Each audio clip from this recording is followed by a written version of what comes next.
Louvado seja nosso Senhor Jesus Cristo, para sempre seja louvado. O Senhor esteja convosco, Ele está no meio de nós. Proclamação do Evangelho de Jesus Cristo segundo Lucas. Glória a vós, Senhor. Naquele tempo, Jesus, levantando os olhos para os seus discípulos, disse: Bem-aventurados vós os pobres, porque vosso é o reino de Deus. Bem-aventurados vós que agora tendes fome, porque sereis saciados. Bem-aventurados vós que agora chorais, porque havereis de rir. Bem-aventurados sereis quando os homens vos odiarem, vos expulsarem, vos insultarem e amaldiçoarem o vosso nome por causa do Filho do Homem. Alegrai-vos nesse dia e exultai, pois será grande a vossa recompensa no céu. Porque era assim que os antepassados deles tratavam os profetas. Mas, ai de vós ricos, porque já tendes vossa consolação. Ai de vós que agora tendes fartura, porque passareis fome. Ai de vós que agora rides, porque tereis luto e lágrimas. Ai de vós, quando todos vos elogiam. Era assim que os antepassados deles tratavam os falsos profetas. Palavra da salvação, glória a vós, Senhor. Querido irmão, querida irmã, ao meditarmos a palavra de Deus neste Evangelho, Lucas 6, no capítulo 6, versículos de 20 a 26, o conhecido Sermão das Bem-aventuranças, segundo aqui, claro, o evangelista São Lucas, um pouco diferente do Evangelho de São Mateus. São Lucas resume as bem-aventuranças em 4 e também em 4 antíteses, ou em 4 ais, podemos assim dizer. Em Mateus temos 8, e aqui então estas 4 que acabamos de ouvir.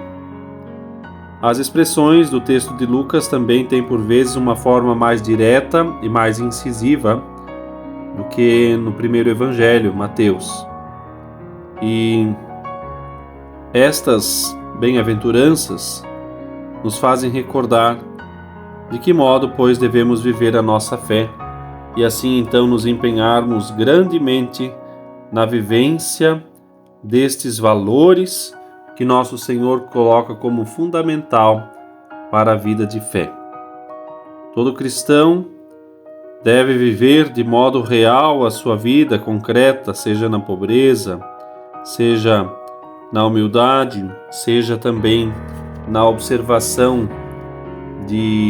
daquilo que o Senhor nos pede, porque afinal ali está a bondade do Senhor, ali está o seu bem-querer. Aqui gostaria de aproveitar a oportunidade de meditarmos um pouquinho numa pequena parte dessas bem-aventuranças, onde o evangelista faz um grande destaque aos que são odiados, insultados, amaldiçoados por causa de Cristo. Aqueles que de algum modo são perseguidos por causa de Jesus. E nós, cristãos, muitas vezes, na nossa luta pela santidade,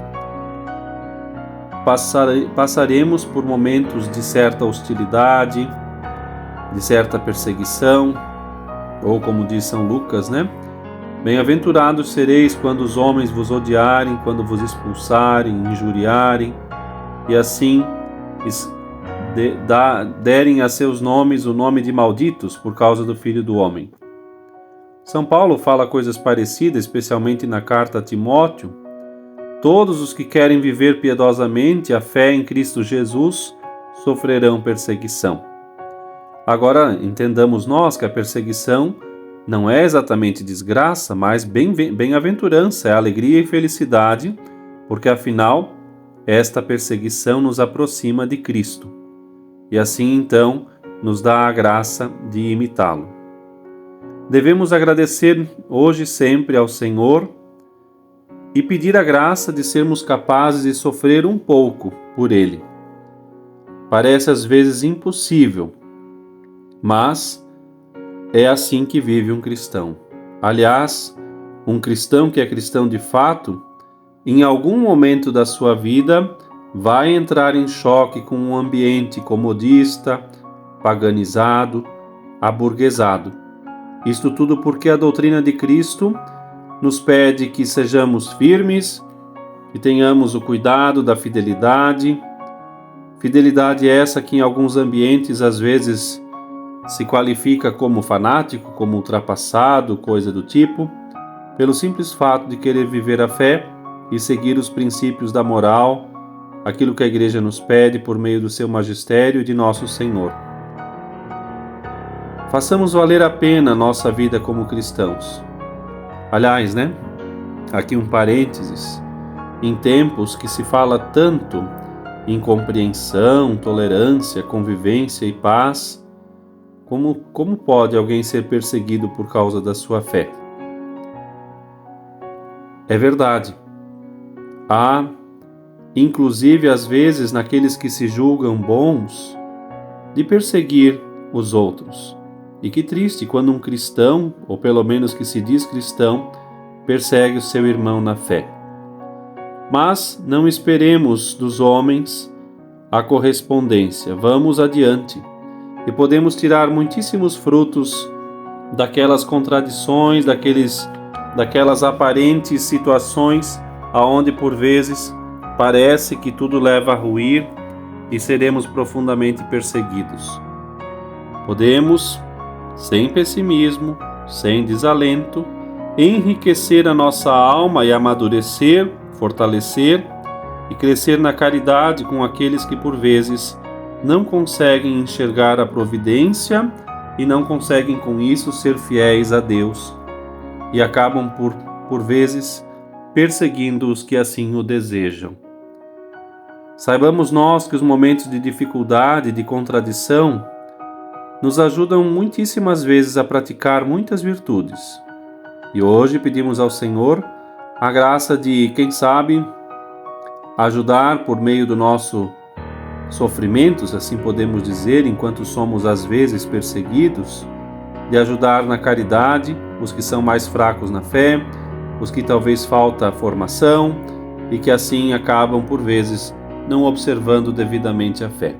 Que a Virgem Maria abençoe a todos e proteja com sua mão. Amém.